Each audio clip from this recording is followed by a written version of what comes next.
Hey, yo, what it did, y'all? It's None. Let's get right into it, y'all. The other day, I was watching the videos by the Enjoy Basketball guys like KB, Pierre, all them, and they were talking about how the Bulls were starting the season. At the time, it was 5-0. Now they're 6-1, unfortunately, but starting off hot, right?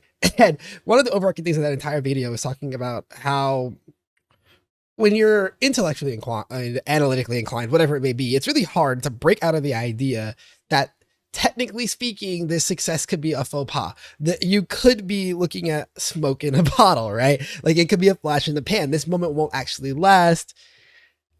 But they also talk about in that video how important it is to just enjoy it because it might be that, right? Like get excited, allow yourself to enjoy the moment. And it made me think a lot about how in games, I feel like, especially games with builds, but it happens even in non-build based games where we stop ourselves from enjoying things that are beautiful, funny, entertaining, whatever it may be, because it's not perfect, optimal, or long lasting. And so I want to talk to you guys today about breaking out of that mindset, right? Not even like all at once, right? That's going to take time. It's going to need to be trained, but getting out of the way of the enjoyment, because sometimes that fear that it might not last is just that fear and it might not even manifest. Quick pause to subscribe before we keep going. Just a quick subscribe, turn the notification bell on, while you're at it, maybe even like the video a little bit, interact, it helps. Back to the topic.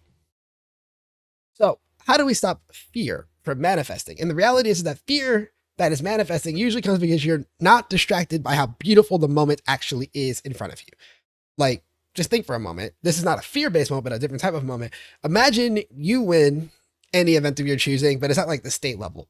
And you're like all excited, you got the trophy and whatnot, and you come back down and your parents are like, I mean, it's cool and all, but like nationals, like it's not national. So, it don't really matter like that. What? Like you would be feeling some type of way about that interaction, right? And that's a normal part of the process. Not being allowed to enjoy the moment because there's something larger right around the corner sucks.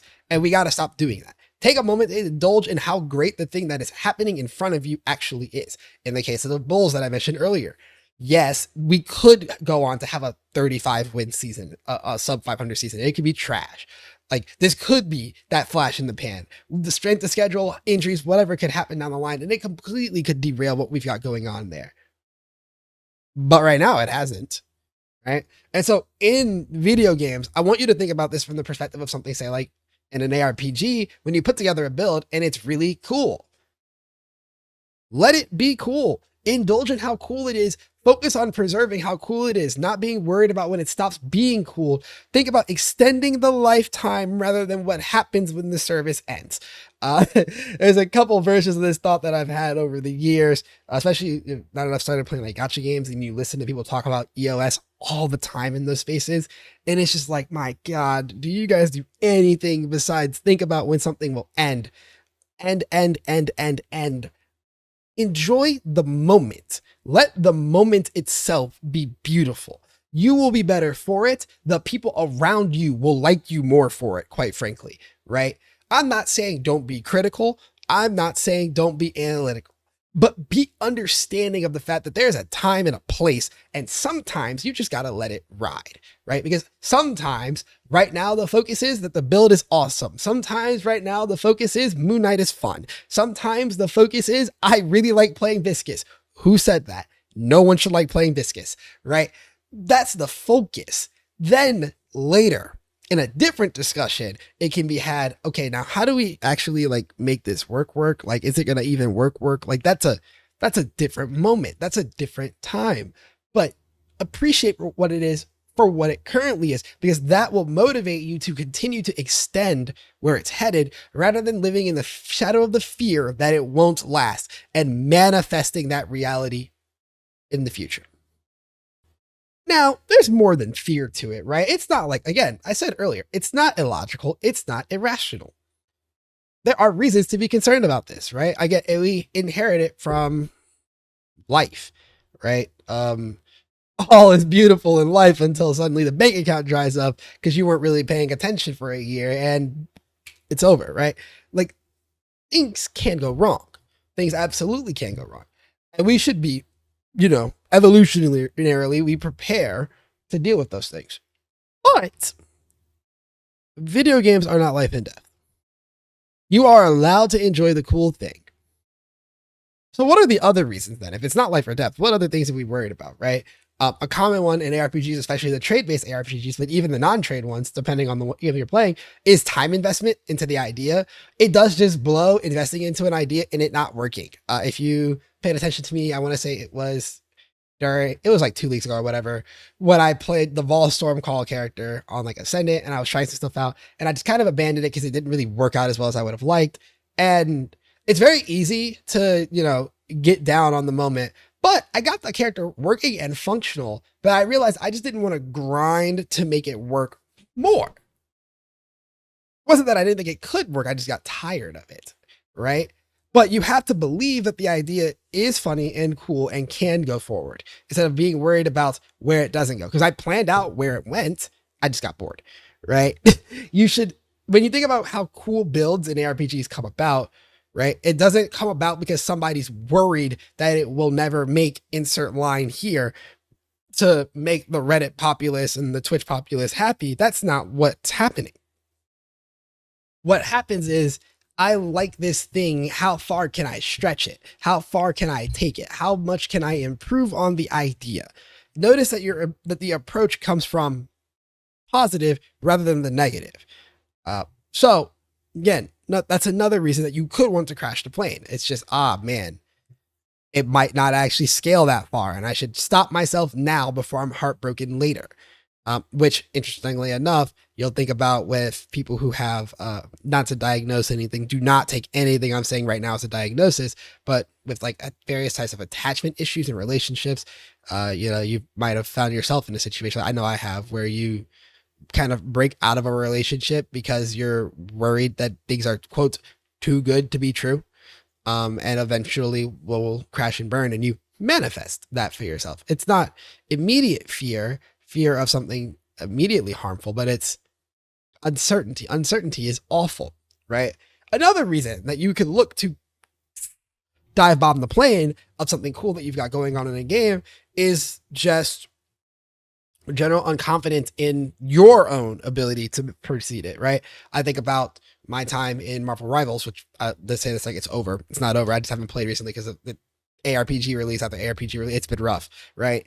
But when I think about my time in there and when I started learning Phoenix, it took me so long to do it because I was just genuinely worried that I was not going to have the skill set needed to make it happen. Even though I thought the character was really cool, I was worried that I was going to stop myself from being able to do anything with the character. I was in the way of my own self. And I got out my own way and said, we just got to grind it out, right? The character is cool. I will figure out the details from there. This is very important. You have to stop. You have to acknowledge the different reasons you get in the way, that you would put something in the way. It might not even be yourself. It might be something else in the way. Understand why those reasons get in the way so that we can start undoing that damage. Now, as far as why you should stop doing this, because I have a couple reasons. This one, the main one of this is influenced, by my own experience as a teacher, but I saw it in another video and it reminded me that I've been wanting to talk about this as well in a video at some point, which is that, well, quite frankly, no one likes the guy who sees you doing a cool idea and tells you to stop doing your cool thing, right? Because it won't work. Like, no one likes that guy. So don't be that person, right? And I saw this, it was a video from by Metro talking about stuff on Deadlock about like rating community builds. And he was doing this Melee 7 build, which if you've played Deadlock, you know that's a terrible idea, right? It's a terrible idea. But something he said in the video when he was rating the build was that if you were to play Melee 7 and it were to be a good idea, this is how you would do it. Like, the build itself is correct for what it's intended to do. It's just that the thing that it's intended to do doesn't work. And when he said that, it resonated with like a part of just like my pedagogical background, because one of the most important things is explaining to what people actually ask for, giving feedback on what people actually ask for, and acknowledging the value of what they do know and have done rather than telling them to fully discard it. Because what Metro effectively said in that moment was, hey, I see your build and it goes hard. just not in the exact right place. Like most of your idea, it's perfect, just maybe on a different character, because it's Deadlock. It's a MOBA. You can just take the items, put it on a different character. There's maybe a different character that's a better fit. But the build concept, clearly you've got the cohesion of the build correct. And I thought that's really, really important. So when I think about it in terms of like other games, right? Because you see this in PoE, I saw this a lot where people come up with really cool build ideas and they get told, yeah, but why don't you play X? Why don't you play Y? Why don't you play Z? And I feel like sometimes we fail to consider two things. One, they don't want to. And two, the thing they want to do is good enough for whatever it is that they wanted to do, right? Like it could be that simple, right? It does perform and they like it more. That's all it needs to do. And therefore, let it exist. Let it be beautiful. Get out that person's way. And probably your own way too while you're at it. Think about this when I see it in Marvel Rivals. Could those people who really liked playing Adam or Jeff or Mantis before triple support got really heavy meta, could they have learned other characters? Sure. But I'll be the first to tell you, as a person who played support in season 0 and season 1, I hate most of the supports in that game.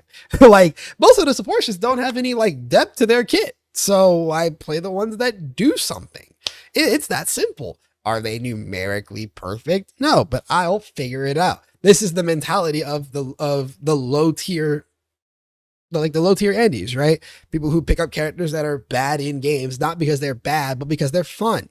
And they enjoy trying to figure out how to make it work because there is something beautiful about that character. There is something fun, something magnificent. And this is the major reason you should stop doing this, right? You should stop quashing things when they're beautiful because, quite frankly, you're either annoying yourself or you're annoying somebody else around you. There are a ton of other reasons, including like motivational drive for other endeavors in your life and how it propagates beyond just your gaming thoughts into other parts of your life as well, and blah, blah, blah, blah, blah. But the main thing is really just the sociability of it all and the exploration value of it all. You deny yourself opportunities to explore and you deny other people the opportunity to share what they are exploring with you when you do this nonsense. Which leads me to how do we get out of it, right? It's actually pretty simple, right? It's the simplest part of all of this, which is that you just do it. No, I'm kidding. The actual answer is that you have to, step by step, become okay with the idea that it ain't gonna work always. It ain't always gonna be perfect. But you should try anyways. And most importantly is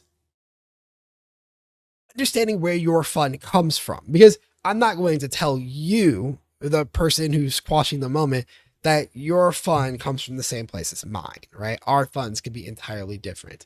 For me, I like, for example, this all comes from a sports video. So when I think about the Bulls being 6-1, I'm excited to watch the Bulls to see how long they keep it going, right? I'm not really thinking about the playoffs. That's next year, right? That's 6+ months away from now. What I am thinking about is how awesome they look right now, though. How excited I am to see if they can keep it going. Whereas you might be more worried about, if they're actually going to make the playoffs or not. And you should ask yourself, is it worth being worried about the playoffs that much in a scenario that you cannot control? No? Probably should stop worrying about that. When you see other people playing cool builds, you should not be worried about the fact that they're playing a build that might not scale because you can't control them. They're autonomous, they do what they want. And that means that you just got to go along with it. Help them get to where they want to be in the way they want to get there. Oh, but they're throwing games of mine in Marvel Rivals by playing Adam in a 2 support. Okay. So again, is it really throwing or are they most comfortable there, right? Is it what they have best in their bag? Can you swap around to support their vision? And that sounds awful to say, right? Like, it's a team game. Everybody should be supporting each other. But the reality is, he's supporting you by playing a support. He just picked the one that they know how to play. He or she, I guess. You are being an ass, crunching on their moment. They're fine. Let them enjoy the things that they enjoy, and you find a way to enjoy alongside them. That's the annoyance of team-based games. Different topic altogether, though. In all aspects, the major thing is understanding what you can and cannot control, and what control you are willing to relinquish in order to continue enjoying something, right? Because I mentioned PoE earlier. It's really easy to calculate whether or not a build will get to where you want to go, right? Um, with this dastardly tool called Path of Building, which is going to get its own video one of these days, when I talk about the absolute damage that optimization has done to gaming. Because I think it's awful, by the way, when it's done. But you can use this tool to calculate every detail you need to know about the character, which means you will know for sure, without a doubt, if it can perform or not. And you will have to ask yourself the question, is the numbers you see on the screen, are the numbers you see on the screen rather, worth not enjoying the skill, the build, the idea? Is it possible you miscalculated something, right? Is it possible there's a detail that somebody else knows that you just haven't looked into far enough yet in order to make it happen? These are all questions that you'll have to ask. And that's why sometimes I say you should relinquish the control that the calculator provides you and go see about it for real, for real. And that's the secret. That's how you get out. You got to see about it and be present, right? Navigate the scenario in front of you as best as you can. Or when it is good, navigate it in a way that does not look like it's going to crash in the imminent future. That's a lot of words about having fun and letting things be beautiful, but I want to bring it all the way back to the top before I wrap up here, which is that moments are allowed to be beautiful. Moments are allowed to be fun. We do not have to constantly quash the fun. I know future planning and high-end optimization in gaming are a thing. High-end optimization, like I said earlier, it's a plague. It's so bad. It's so bad. That's for a different time. Not everything has to be there. You know, you're allowed to enjoy in the way that you enjoy. And other people kind of just have to get with the program on that. I need to add a small addendum to this note that I've been making throughout the entire video, which is that in PvP games, you are allowed to enjoy the way you enjoy, but that does not include things that will be considered quotes against terms of service, such as throwing or other things like directly malicious things, right? Like I don't think it's anything deplorable that you enjoy playing a bad character, but you know, if your enjoyment is loading in people's lobbies and jumping off the map, you suck, right? That's not enjoying a beautiful moment. That is ruining moments for other people, which is exactly the antithesis of what we're talking about here, right? It's about enjoying your own sunshine, letting other people enjoy their sunshine. It makes you a better gamer. Makes you a better person, honestly. And with all that said, that wraps it up for me. If you rock with the content, if you like the idea or anything like that, support the video, helps out a lot. Subscribe to the channel as well, like, comment, subscribe, all that good stuff. If you want more of me, Twitch and Discord in the description down below. I'm also probably going to start being on TikTok soon. I'm trying to figure out how I want to do all that. If you have any ideas for future topics or like other cool things that I could do for my content, drop them down below. And I shall see you in the next one. Peace.